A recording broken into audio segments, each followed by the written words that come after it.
King Mo Muhammed Lawal. How is life, man? How you doing today? Man, I'm good, man. You know what I'm saying? Outside the cold weather, out here in Vegas, I'm good, man. Now, the last fight we saw you was a real dominating performance at Bellator. What were your thoughts on that specific performance? How did it come through for you? Well, my last fight against Joe Vedepo, it was cool.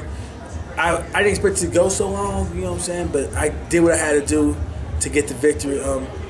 I feel like I could have done better, done a lot more, but that's hindsight 2020.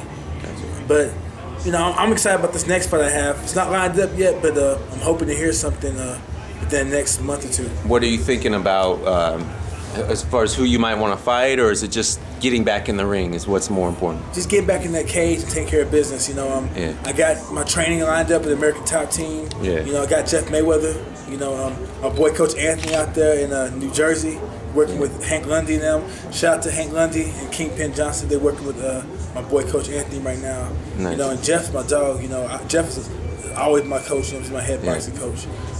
Got great strength training out there at the American Top Team. Brazilian Jiu-Jitsu, wrestling.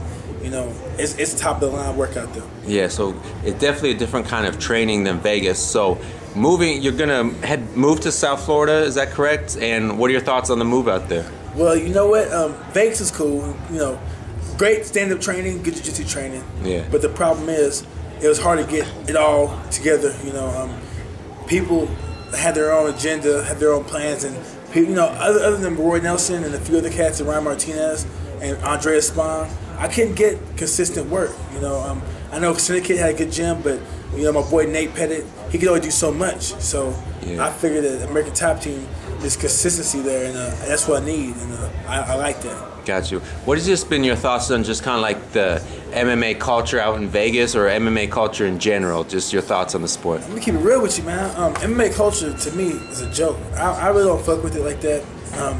I like the fights, I like training, but as far as like the overall culture, not for me. Especially, you know, the fight culture is cool because us fighters, we got our own thing. Yeah. But the overall culture involving the fans, like I feel like there are a lot of fans that are respectful because they understand, you know, we're grinding. But there are probably a lot more fans that just kind of disrespect us, you know what I'm saying? And they don't treat us the respect we deserve. You know, you got the UFC lawsuit. You know, guys that want, you know, guys, this lawsuit could, you know, improve lives of the fighters in the UFC and other organizations, and you have fans mad about that. You know, if you see fighters that are happy, they're paid, not worrying about money, you can see better fights. Yeah. And if they're not hungry from getting paid, you'll see more hungry fighters coming up to take their spot.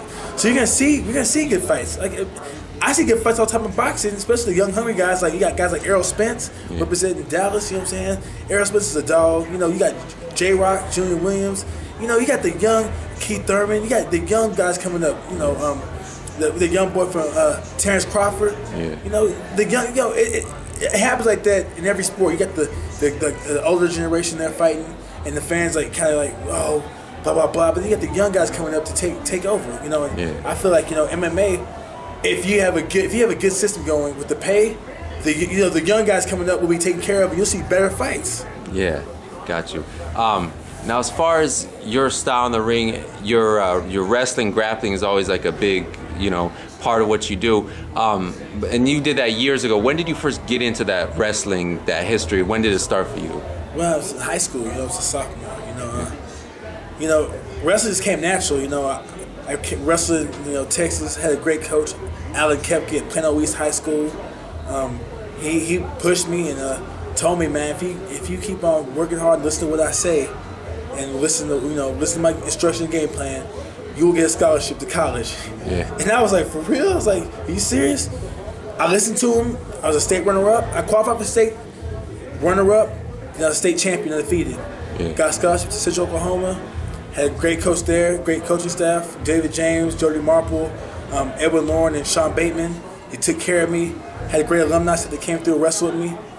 When that was qualified for nationals, was a runner-up. The next year after that, my sophomore year, my junior year, I won nationals. Then went to D1 and went to Oklahoma State, and the story's there. Did you, when you started wrestling, then did you ever know that it would help you as far as like an MMA career, or when did the MMA interest hit you?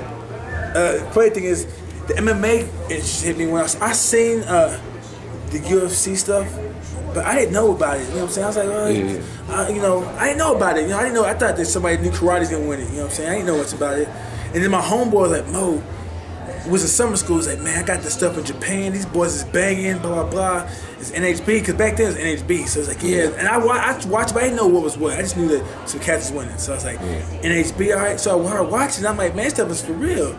I was like, okay, well, let me win state.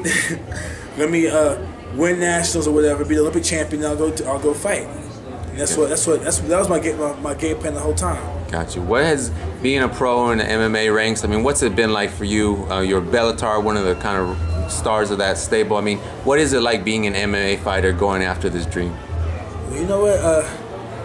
I'm gonna be real with you. My dream was to be an Olympic champion. MMA is not my dream. I love it. You know what I'm saying? I love training. I love fighting. I love getting paid.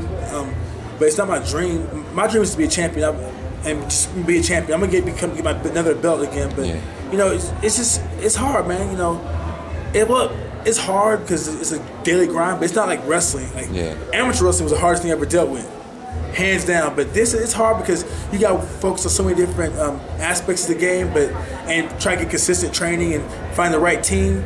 But you know, it's cool, man. It's fun. You know what I'm saying? I enjoy doing it. Got you. Now, UFC is real big, you know, definitely big here in Vegas. What's your things from your perspective, things you might change about the UFC or just opinions on what is good for? I mean, just your overall thoughts on it.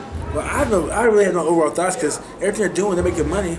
But if I were to change something, like, I'd make MMA more like boxing. And you get the people, the MMA fans like, oh, and boxing's dead. Well, no, boxing's not dead. Here's the thing about boxing. It's called co-promotion. And they're like, why would the UFC want to co-promote with anyone else? Well, they don't got to.